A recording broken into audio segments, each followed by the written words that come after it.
Hi friends, welcome back to the part 3 of my childhood of A.P.J.Abdul Kalam, which was an excerpt from The Wings of Fire. On the whole, the small society of Rameswaram was very rigid in terms of the segregation of different social groups. Very rigid means very strong. So Rameswaram Prajalu or society, a small society, was very rigid, very strict in terms of the segregation, differentiation of social groups. So every group మాట్లాడకూడదు మతాల కోసం కానీ religious కోసం కానీ దేనికోసం కూడా పట్టించుకోరు. All are same, all are equal అనే concept. However, my science teacher Sivasubramanya Iyer, though an orthodox Brahmin with very conservative wife, was something of a rebel. So my science teacher Sivasubramanya Iyer garu, he was an orthodox Brahmin with a very conservative wife.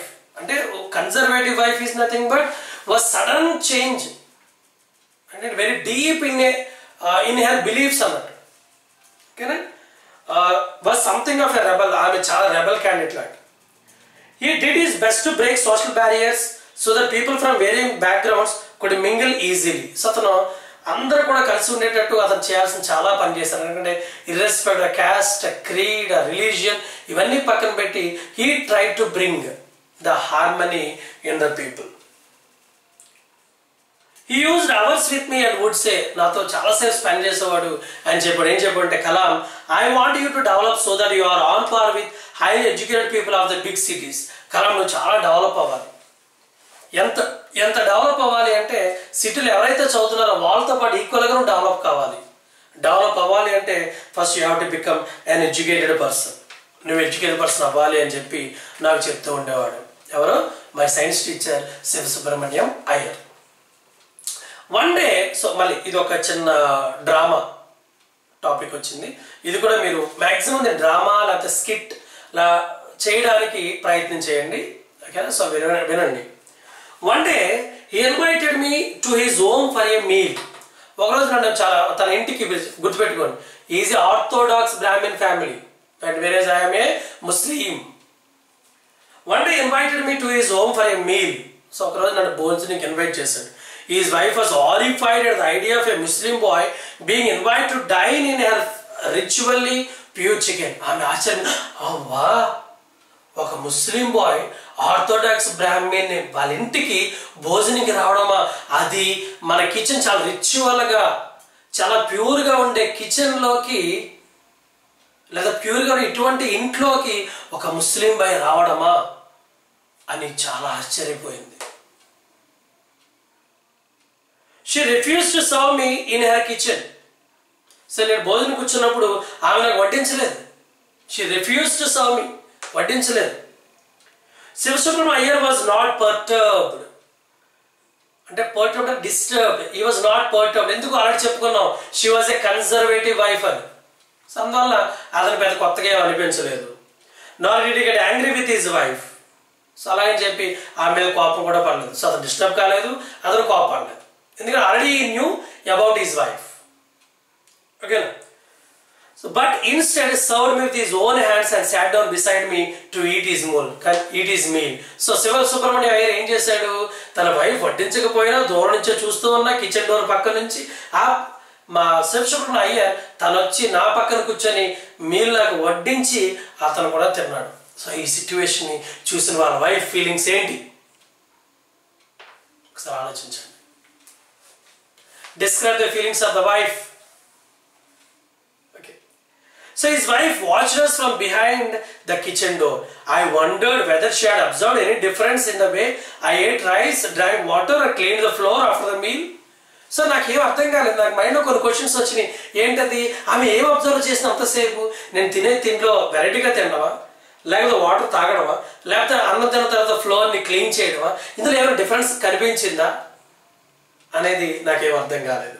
When I was leaving his house, Sivasubramanya Iyer invited me to join him for dinner again the next weekend. So వెళ్ళిపోయేటప్పుడు శివసుబ్రహ్మణ్యం అయ్యర్ మళ్ళీ పిలిచి next వీక్లో dinner రోజు నువ్వు compulsory రావాలని చెప్పాడు. So observing my hesitation. అప్పుడు నా ఫీలింగ్స్ ఎలా ఉంటాయి? రావడానికి ఇష్టపడతానా, ఇష్టపడినా, లేదా ఎటువంటి ఫీలింగ్స్ ఉండొచ్చు? అబ్జర్వింగ్ మై హెసిటేషన్, అంటే హెసిటేషన్ అంటే స్టేట్ ఆఫ్ అన్సర్టనిటీ, రావాలా వద్దా అనే అన్సర్టనిటీ నుంచి నా అబ్జర్వ్ చేశాడు. ఏం చెప్పాడంటే, he told not to get upset saying, so చెప్పాడు నువ్వు అస్సలు అప్సెట్ కావద్దు అని చెప్పి, once you decide to change the system such problems have to be confronted. నువ్వు ఒక సిస్టమ్ని చేంజ్ చేయాలనుకుంటే ఇలాంటి ప్రాబ్లమ్స్ అని నువ్వు ఇలాంటి ప్రాబ్లమ్స్ అని నీకు తగలాల్సిందే, ఇటువంటి ప్రాబ్లమ్స్ అని నువ్వు ఫేస్ చేయాల్సిందే. ఎప్పుడైతే నువ్వు ప్రాబ్లమ్ ఫేస్ చేస్తావు, ఎప్పుడైతే నువ్వు ప్రాబ్లమ్స్ ఎదురు వెళ్తావో, ఎప్పుడైతే ప్రాబ్లమ్స్ నువ్వు ఫేస్ చేసి దాన్ని ధైర్యంగా నిలబడగలుగుతావో, దాన్ని you can change the system అని చిన్న మోరల్ లెసన్ నాకు ఆలోచన చెప్పాడు. We should confront the problems if you want to change the system. When I visited the house next week మళ్ళీ విజిట్ చేసినప్పుడు ఏం జరగండొచ్చు. So surprisingly Sivasubramania Iyer's wife took me inside her kitchen and served me food with their own hands. Wow! Surprisingly, next week when I went to the dinner, ఆమె స్వయాన వచ్చి నన్ను కిచెన్లో తీసుకెళ్ళి తన చేతితో నాకు అన్నం వడ్డించింది. What a greatness, great. So then the second world war was over and India's freedom was imminent, అంటే కన్ఫర్మ్. వరల్డ్ వార్ అయిపోయింది, ఇండియా ఫ్రీడమ్ కన్ఫర్మ్ అయిపోయింది. అప్పుడు గాంధీజీ చెప్పాడు, Indians will build their own India declared Gandhiji. Gandhiji declare చేశారు, Indians will build their own India. The whole country was filled with an unprecedented optimism. Optimism and positive feelings. Unprecedented means never known before. అలాంటి అంత positive energy అది ముందు ఎప్పుడు లేదు. అంత గొప్ప positive ఎనర్జీతో ఇండియన్స్ అందరూ కూడా చాలా హ్యాపీగా ఉన్నారు. I asked my father for permission to leave Rameshwaram and study at the district headquarters in Ramantapuram. అప్పుడు నేను మా ఫాదర్ని పర్మిషన్ అడిగాను, dad I want to read in district headquarters in Ramanathapuram అని అడిగితే, so he told me as if thinking aloud. అప్పుడు చాలా గట్టిగా చెప్పాడు. ఏం చెప్పాడంటే, Abul I know you have to go away to grow. నువ్వు చాలా దూరం వెళ్ళాలి, you have to grow. Does the seagull not fly across the sun alone and without a NEFT?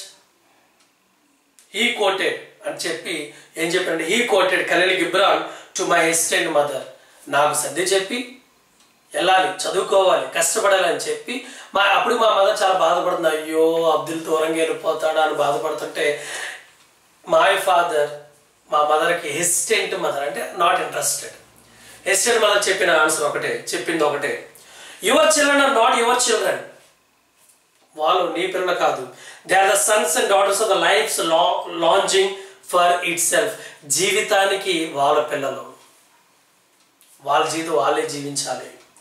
They come through you but not from you. Of course నీ ద్వారా వాళ్ళు ఈ ప్రపంచానికి వచ్చి ఉండొచ్చు, బట్ నాట్ ఫ్రమ్ యూ. నీ mind set ద్వారా వాళ్ళు రాలేదు. What a beautiful quote which was set by Khalil Gibran. Super. They come through you but not from you.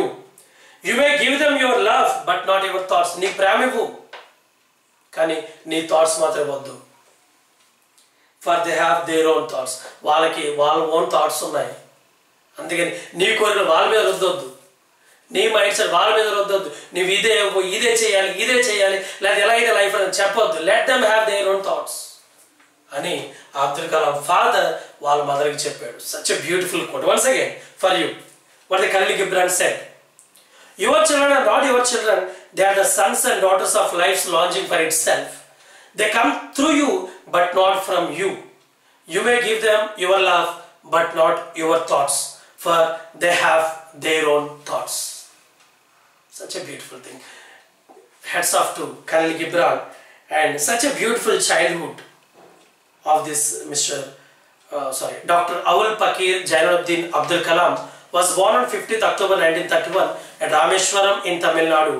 He was responsible for the evolution of ISRO's launch vehicle program, particularly the PSLV configuration, and for the development and operationalization of Agni and Prithvi missiles, and for building indigenous capability in critical technologies through networking of multiple institutions. So he was awarded the coveted civilian awards of Padma Bhushan 1981, Padma Vibhushan 1990, and the highest civilian award Bharat Ratna in 1997.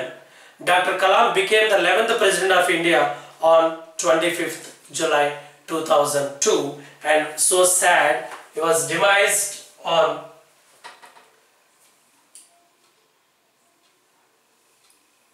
at Shillong while he was teaching to the children.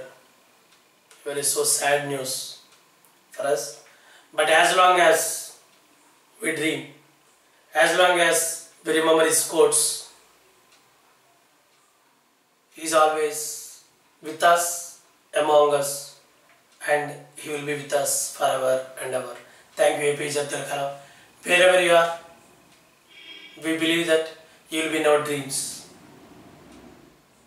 Okay, so thank you, Abdul Kalam, for giving this beautiful childhood topic. Thank you. Yours Sudhakar signing off, and please subscribe to my channel. Thank you very much.